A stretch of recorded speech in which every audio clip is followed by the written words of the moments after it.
옴따레 뚜따레 뚜레서 옴따레 뚜따레 뚜레 소하 옴따레 뚜따레 뚜레 소하. 2024년 6월 30일 벌써 한 해가 반이 저물었습니다. 질문을 한두 개 하고 금강경을 오늘은 14품을 하겠습니다. 우리가 정치적으로 요새 의료 대란이다 그러죠. 저는 잘 모르겠습니다. 그 다음에 정치적으로,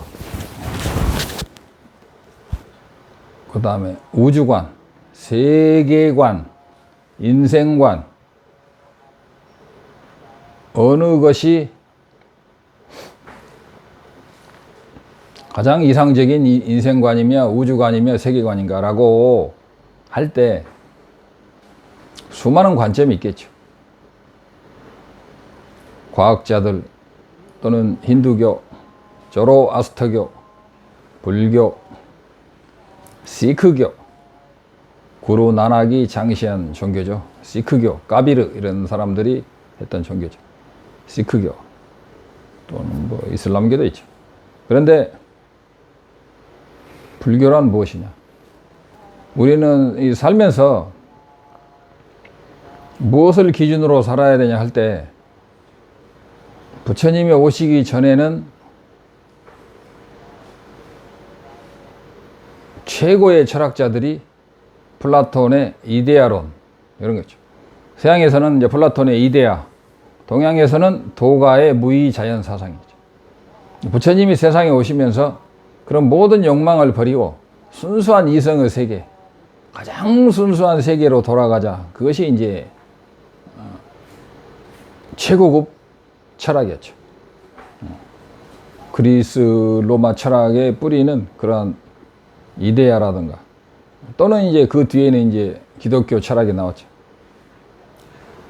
근데 이제 기독교 철학 이전에 부처님께서 뭐하러 세상에 나오셨냐? 우리는 어떤 세계관, 인생관을 가지고 살아야 되는가 할 때, 우리 불자들이나 제가 볼 때는 이 우주 전체를 통틀어 볼 때 가장 완벽한 우주관은 뭐냐? 바로 오직 부처님만이 설하신 일체 유심조 의 우주관이다 이거죠. 이 우주는 마음에 의존해서만 현현하고 나타나고 마음과 업, 그 마음이 지은 업에 의해서 돌아간다. 그러면 이 지구는 정말 억만 개의 태양계 중에 하나하고 그 태양계 중에 하나에 우리 인간들의 마음이 무슨 세계에 영향을 미치냐고 할 수 있지만 그러나 이 무수한 우주에 무수한 인간계가 있고 무수한 그 중생들이 있는데 부처님께서 말씀하신 것은 뭐냐면 이 우주란 것은 유심소조다. 오직 중생들의 업과 마음이 만들어낸 세계다. 이러한 세계관은 부처님 이전에는 없었고 전혀 상상도 못하는 거죠. 창조주의론, 일체의 근원자리, 창조 이전의 자리, 태초 이전의 자리 그런 것까지는 있었죠. 부처님만이 이 우주는 유심, 업과 마음으로 만들어낸 세계다. 그래서 그 가장 좋은 세계는 정토다 이게. 정토도 유심정토가 있고 보신정토가 있죠. 유심정토는 이제 초지보살 이상 이런 사람들이 깨달은 자기 마음 상태를 유심정토라고. 보신정토는 부처님께서 거주하시는 법신, 보신이 머무시는 정토, 이거 보신정토죠. 그래서 불교 이전에 다른 세계의 천상이나 천국이나 영생이나 이런 거하고는 개념이 전혀 다른데 오늘 그걸 자세히 오늘 하지는 않겠습니다. 그래서 우리는 이 세상을 살고 정치적으로 서로 대립하고 이 세계가 싸우고 하는데 우리는 어떤 세계관, 우주관, 인생관을 가져야 되느냐 할 때 이 우주는 유심으로, 마음으로 만들어져 있으며 인과로 만들어져 있으며 그 다음에 궁극적으로 볼 때는 이 속죄의 세계는 환이라는 거. 이런 것을 완벽하게 가르쳐 주신 분은 부처님밖에 없다는 거. 부처님께서 말씀하신 환이라는 것은 이 속죄, 이 세속의 세계는 추구할 만한 그 어떤 것도 존재하지 않는다는 거. 우리는 이 세속에 살면서 수많은 행복을 추구하죠. 그러나 부처님께서 말씀하신 그리고 부처님께서 말씀하신 것을 정리하신 아티샤 존자나 종카파 존자의 말씀에 의하면 이 우리가 살고 있는 현상세계의 세속은 추구할 만한 가치 하나도 없다. 그리고 이 윤회의 세계에서 기쁨이라는 것은 단 찰나도 있을 수가 없습니다. 있다고 생각하면 착각이다. 우리들이 모두 사랑하고 애착하고 우리들이 목표로 하는 인생의 목표가 부처님께서 보실 때는 전부 다 물거품과 같고 비누거품과 같은 하자를 끝없는 것이다.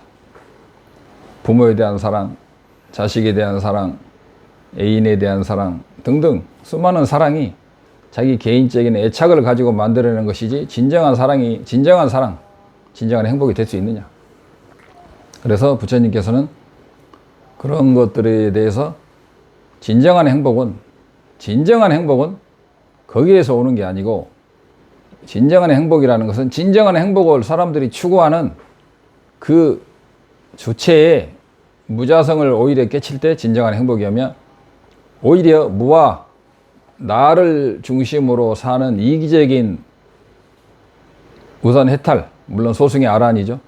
그것보다는 일체 중생을 이롭게 하는 대승의 대아란, 부처의 경지가 있다는 것을 말씀해 주시고 그걸 위해서 살아라 하는 거죠.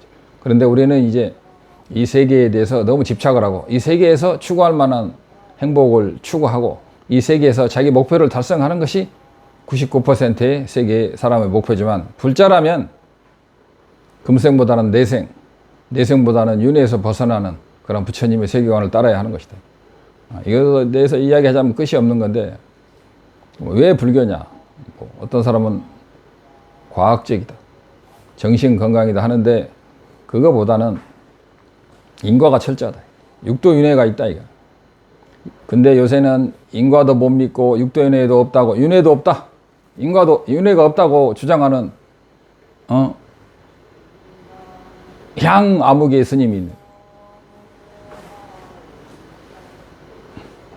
불교의 기초 교리를 무시하는 그런 분들의 강의가 요새 인기리에 방영이 되고 있어요.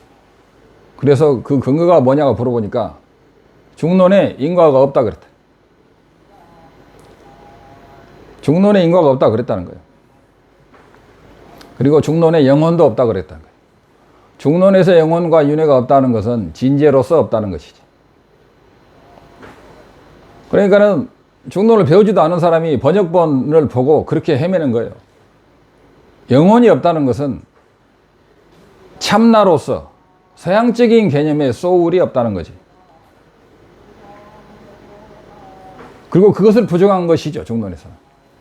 서양에서 말하는 영혼은 없는 거예요. 그럼 불교에서 말하는 주체로서의 나가 없느냐? 나는 있죠. 영혼과 나를 동일시 해가지고 그분은 중론에도 분명히 영혼이 없다겠다. 그것이 뭐하다는 거예요? 아니죠. 그리고 인과가 없다는 거예요. 그 다음에 윤회가 없다는 거예요. 중론에서 윤회가 없다는 거예요. 윤회는 자성으로서 진재로서 없는 것이지 윤회가 왜 없어요? 이런 말도 안 되는 철없는 이야기들이 불교 TV나 이런 데서 유명하고 심지어는 이제는 그분이 순회법회까지 하고 다니면서 박수를 치고 그저 주지 스님들도 법납이 많은데도 불구하고 그것을 박수치고 삼배를 올리고 법문을 듣는 정말 이상한 말세의 세계가 되었습니다. 기가 막히죠. 그 이야기는 좀 더 하겠습니다. 그래서 왜 불교냐 하는 것은 두서없지만 이 정도로 하기로 하고, 인과라든가 인과는 어김이 없어요. 인과가 있으면 윤회가 있는 거죠. 근데 이런 기본적인 사실마저도 손바닥으로 하늘을 가리는 이런 법문이 인기를 얻고 박수를 치고 요새 들을 수 없는 선지식의 법문이라는 이런 이 사람들이 불자야. 중론에서 인과가 윤회가 없다, 영원히 없다 하니까 진재로서 없다는 것을 실제로 없다는 거예요. 진재로서는 없지만은 인과는 100% 있는 거죠. 그래서 인과가 100% 있는데 진재로서 내가 전혀 없다는 걸, 그것이 한 점에서 만나는 게 그게 공성이라고 그랬죠. 이런 중론도 전혀 모르면서 자기가 번역된 그걸 보고 인과가 없다, 윤회가 없다, 영혼이 없다고 하는데 정말 자기 부정, 그리고 불교가 점점 이상하게 변해가는, 부처님께서 그랬어요. 불교는 이 세상의 어떤 종교도 해칠 수가 없고, 불교는 오직 불교 안에 있는 스님들만이 불교를 해칠 수가 있다고 했어요. 그걸 사자충이라고 그래요. 사자를 먹는 짐승은 이 지구상에는 없어. 사자를 먹는 짐승은 사자 몸 안에서 난 사자의 벌레밖에 없다. 그 사자충이라고 그래요. 불교를 망치는 것은 스님의 탈을 쓴 인과를 부정하고 윤회를 부정하고 신도 부정해. 야, 무당도 알아. 신이 있는 건. 손바닥으로 하늘을 가려도 이런 어처구니 없는 법문이 불교 TV에서 새로운 떠오르는 인기물이 돼가고 있는, 그리고 거기에 부안에 이동하는 어리석은 수많은 불교 신도들이 있다는 거 정말 기가 막힌 일입니다. 일고의 가치도 없는 것들이 떠올리고, 궤변, 소피스트 같은 그런 궤변들이 불교의 새로운 바람으로, 또 어떤 사람은 자기가 서가모니 부를 천도겠다고 하는 무슨 새로운 종단에 스님의 탈을 쓴 온갖 회계망측한 마구니들 같은 사람들이 정말 기가 막힌 거죠. 자기가 뭐 안한존자의 화신이네, 가섭존자의 화신이네, 이런 망언들을 하면서 또 거기에는 어마어마한 신도들이 갑니다. 그러죠? 사람들은 내가 신통력이 있다 하면은 좋아해요. 그 다음에 일상생활에 큰 도움을 주고 회사에 도움을 주면은 많은 사람들이 한번 법회하면 자가용이 수백 대가 간답니다. 그런데 그게 정상적인 것인지는 모르겠지만 왜 그 정상적인 법문이 아니고 사주를 봐주고 그렇게 한 데는 그렇게 유명하냐 이거죠. 신통력이 있다고 말해야 유명해지는데 그런 것은 이전 그만하고, 그래서 본원으로 돌아가면 불교는 이 세계는 환영과 같고 마음이 만들어낸 세계이며 현상세계, 우리가 살고 있는 세계에서 추구할 만한 가치가 아무것도 없다기보다는 더 중요한 가치, 하사도에서 다음 생을 위한 가치, 중사도에서 윤회에서 벗어나는 가치, 상사도에서 이체 중생을 위해서 보리심을 행하는 가치들이 더 중요하다는 것을 대충 정리를 하겠습니다. 몇 분? 그래서 이제 이게 하나 끝났고, 그 다음에 이제 두 번째 보면은 지난번에도 말했는데 업장 소멸 없이 오직 공성수행만 하면은 윤회에서 벗어날 수 있느냐.